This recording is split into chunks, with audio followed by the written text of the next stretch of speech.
जब किसी बिल को विधायिका ने पास कर दिया, तो क्या सुप्रीम कोर्ट उस बिल को लागू करने से रोक सकता है? क्या राष्ट्रपति सुप्रीम कोर्ट के आदेशों को मानने के लिए बाध्य है, जबकि वो देश के संवैधानिक प्रधान होते हैं? जैसा कि हम सभी को पता है कि हमारे देश के जो कार्यपालिका के प्रमुख होता है, वो कार्यपालिका प्रमुख हमारे देश के राष्ट्रपति होते हैं। वक्त संशोधन अधिनियम हो या तमिलनाडु की में विधायिका या तमिलनाडु के 10 विधेयकों की बात करें, इसको अनिश्चित काल तक रोक रखने के मसले पर जिस तरह से बयानबाजी देश में हो रही है, उससे कहीं न कहीं आज के जो आम नागरिक है, आम नागरिकों के बीच में एक भ्रम पैदा हो चुका है और वह जानने की भी यह कोशिश कर रहा है कि जो उपराष्ट्रपति जगदीप धनखड़ जी ने कुछ कहा है, क्या वह सही है, या फिर आप देखेंगे कि जो राजनेता साथ ही साथ सर्वोच्च न्यायालय के एक वरिष्ठ कहेंगे आप वकील हैं, जिनका नाम है कपिल सिब्बल, तो क्या कपिल सिब्बल जो करें वो सत्य है? यानी यहाँ पर आम जनता के बीच में एक बहुत बड़ी कंट्राडिक्शन बना हुआ है। क्या सर्वोच्च न्यायालय शक्तिशाली है? क्या राष्ट्रपति शक्तिशाली है? या यदि देखा जाए तो फिर यहाँ पर प्रश्न होता है कि उपराष्ट्रपति जी ने जिस तरह से सर्वोच्च न्यायालय को अपने क्षमता में रहने की बात कही, उन्होंने जैसा कि कहा है कि भारत के राष्ट्रपति को सर्वोच्च न्यायालय आदेश ना दे, आदेश देने से हमारे जो लोकतांत्रिक गतिविधियां हैं और देश के प्रथम नागरिक होते हैं, देश के कार्यपालिका जो हमारा कार्यपालिका का प्रमुख होता है, उनको सर्वोच्च न्यायालय को आदेश देने के अधिकार नहीं है। वहीं यदि देखा जाए तो कपिल सिब्बल का कुछ अलग सा स्टेटमेंट आ रहा है और इसको लेकर के आप देखिएगा तो देश के पूरा का पूरा जो नागरिक है, वे देश के हर नागरिक कहीं न कहीं भ्रमित हो चुका है। उसके बाद आप देखेंगे ये है आपका निशिकांत दुबे जी, और निशिकांत दुबे जी बीजेपी के वक्ता, साथ ही साथ कहेंगे कि बीजेपी के सांसद भी हैं और एक बुद्धिजीवी भी हैं, पढ़े लिखे हैं, साथ ही साथ एक संवैधानिक ज्ञान भी रखते हैं। और इन्होंने जिस तरह से भी कहा है कि सर्वोच्च न्यायालय के कारण ही देश में बहुत सारे घटनाएं घट रही है और सर्वोच्च न्यायालय जो है कहीं न कहीं दोहरा जो रवैया होता है, दोहरा रवैया करता है और यह अपने आप में सर्वोच्च न्यायालय जो है प्रश्नों से घिरा हुआ है। मैं भी ये बात मानता हूँ। जैसा कि आपको मैं बता दूं, जब भारत धर्मनिरपेक्ष राष्ट्र है और भारत में हिंदुओं को 2 शादी करने का अधिकार नहीं, वहीं मुस्लिमों को 4 शादी करने का अधिकार है। भाई एक ऐसा संविधान पर बात आप कर रहे हैं, सर्वोच्च न्यायालय आप कैसे अपने बातों को रख रहे हैं? ये तो भाई प्रश्न होता है, जनता जरूर आपसे पूछेगी। प्रश्न होता है कि भारत की किसी भी सरकारी स्कूल जो होती है उसमें आप हिंदुओं का वेदशास्त्र पढ़ने के लिए आप रोक लगाते हैं, क्योंकि भारत एक धर्मनिरपेक्ष राष्ट्र है। वहीं भारत के सरकार की, राज्यों की सरकार के फंड से जितने भी होते हैं मदरसा होते हैं, इस्लामिक शिक्षा देने के लिए वो बाध्य हो जाते हैं। हिंदुओं में यदि देखा जाए तो आपने भारत में हमारे यहाँ कानून है भैया कि आप किसी भी प्रकार की जो पर्दा प्रथा है वो पर्दा प्रथा को आप नहीं ला सकते। वहीं मुस्लिम कम्युनिटी में देखिएगा तो जो बुर्का पहनने की जो आदत है, बुर्का पहनने का जो एक विचार है, क्योंकि इसके लिए कहीं भी तो हमने तो आज तक नहीं पढ़ा है कि कहीं कुरानों में इसकी चर्चा की गई है। तो प्रश्न तो बहुत सारे हमारा सर्वोच्च न्यायालय के पास बनता है। ठीक है, मैं मानता हूँ कि सर्वोच्च न्यायालय को बहुत सारे अधिकार हैं, उन्हें देश के जो संविधान और देश के जो हमारे यहाँ कानून तैयार होती है संसद से, विधायिका से, उन्हें रिव्यू करने का भी पूर्ण अधिकार है। लेकिन देश के सामने बहुत सारे ऐसे प्रश्न हैं जहाँ पर सर्वोच्च न्यायालय और हाई कोर्ट जो है वो अपने दिए हुए जजमेंट में ही फंस करके रह जा रहे हैं और वह आम जनता के बीच में खास तौर पर समस्या बनी हुई है, वो जानने की बात करेंगे। तो मेरे प्यारे दोस्तों, आज हम बात करने वाले हैं कौन सर्वोपरि, सुप्रीम कोर्ट है, संसद है या फिर हमारी सरकार है?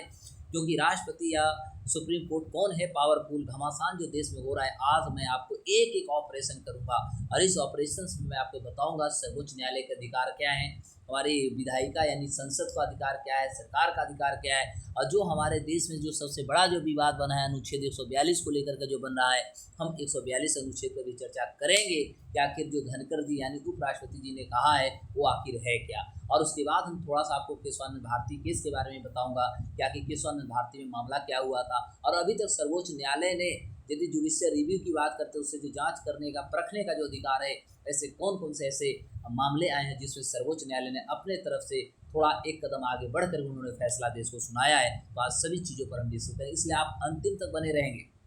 जब तक आप अंतिम तक नहीं बनेंगे आपको मज़ा नहीं आएगी, समझ में नहीं आएगी कि आखिर मामला क्या है। और जो देश में भी गर्मजोशी के साथ जो भी बवाल चल रहे हैं, इस बवाल को आपको जानने में कहीं ना कहीं आप असमर्थ हो जाएंगे। इसलिए आपको अंतिम तक वीडियो देखना और ज़्यादा से ज़्यादा लोगों तक, दोस्तों तक शेयर करें, सब्सक्राइब करें, कमेंट करें और अपने विचारों को भी प्रकट करें मेरे दोस्तों। तो जैसा कि देखेंगे, सबसे पहले हम बात करेंगे अनुच्छेद जो हमारा 368 है। चूँकि हम सभी को पता है कि अनुच्छेद 368 में जो है वह हमारे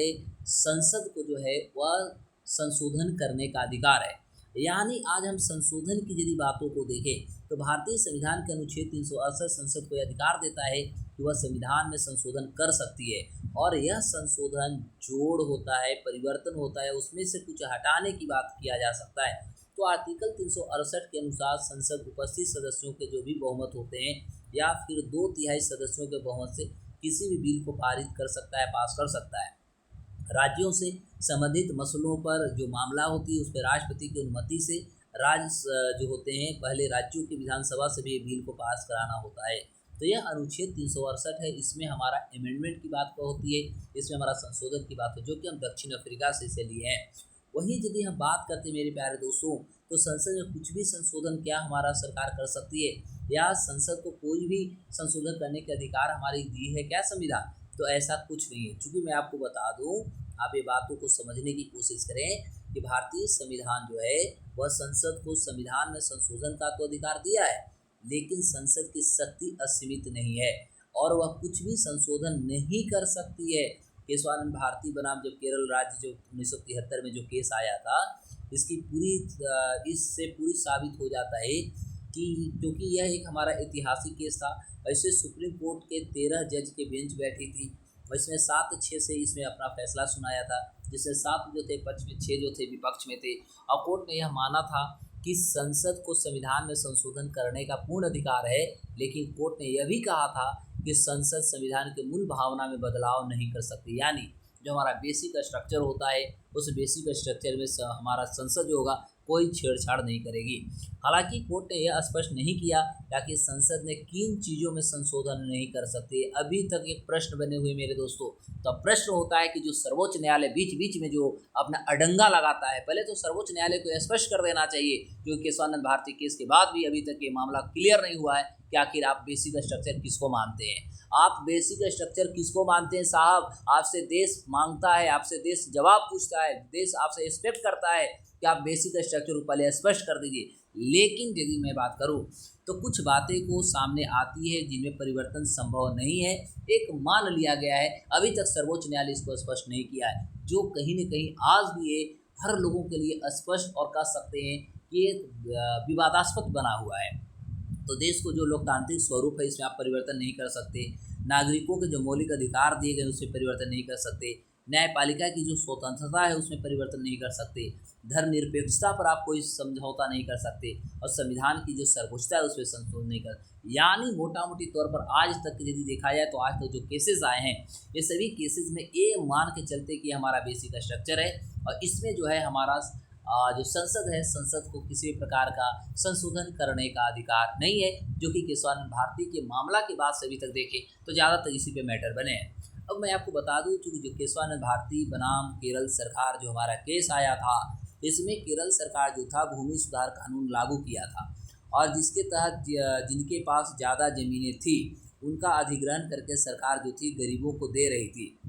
इसी की वजह से एडनीर मठ जो था उसके ज़मीनों को भी सरकार जो है अधिग्रहण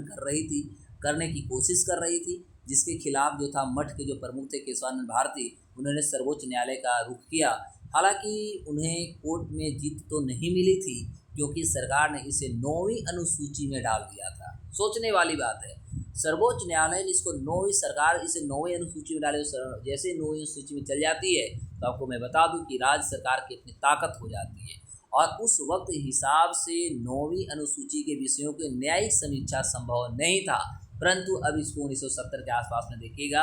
यानी 80 के दशक तो इसको चेंज कर दी गई है। लेकिन इस केस में यह बात तो स्थापित हो चुकी थी कि संसद संविधान के मूल ढांचे में परिवर्तन नहीं कर सकती है। तो यह था हमारा केशवानंद भारती का मामला, जिसमें ये महंत साहब जो थे इन्होंने सरकार के अगेंस्ट अपनी जो एक मुकदमा होता है, एक न्यायिक जो शक्ति होती है, न्यायिक जो प्रक्रिया होता है, इसके तहत इन्होंने आगे बढ़ने की हर संभव कोशिश किए थे। दोस्तों 142 पर जो आज देश में घमासान मचा हुआ है, हमारे उपराष्ट्रपति धनखड़ जी भी ने कहा है कि सर्वोच्च न्यायालय को अपने ताकत से बाहर नहीं आनी चाहिए, अपने अधिकार क्षेत्र से बाहर नहीं आनी चाहिए और देश के राष्ट्रपति को आदेश देने का उसे कोई अधिकार नहीं है।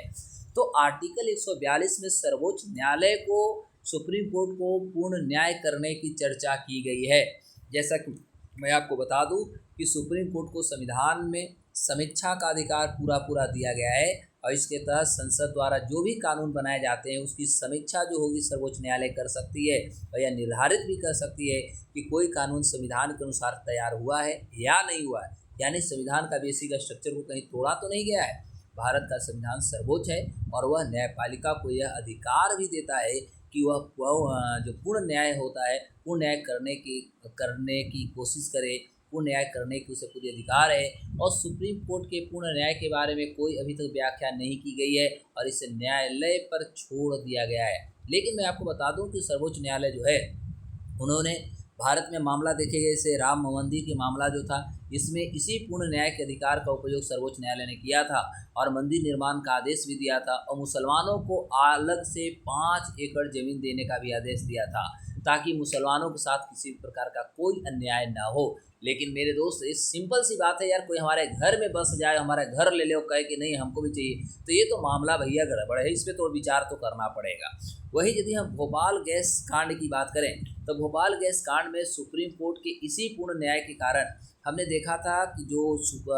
भोपाल में जो गैस ट्रेजेडी हुआ था वहाँ पर यूनियन कार्बाइड कंपनी जो थी उसको $470 मिलियन का भुगतान करने का भी सुप्रीम कोर्ट आदेश दिया है। मतलब हम कह सकते हैं कि अनुच्छेद 142 के माध्यम से सर्वोच्च न्यायालय जो है समय समय पर पूर्ण न्याय की चर्चा में आते रहा है, पूर्ण न्याय देने की कोशिश भी करते रहा है। तो यह रहा आज का पूरा के पूरा मामला, क्योंकि लगातार ये मामला जो था देश में बना हुआ था, लगातार विवाद के कारण बने हुए थे, पिछले 3-4 दिनों से आप देख रहे थे। तो मुझे लगा कि आप लोगों तक मैं इस सारे गतिविधियों को समझाऊं, बताऊं और आप इसे समझें।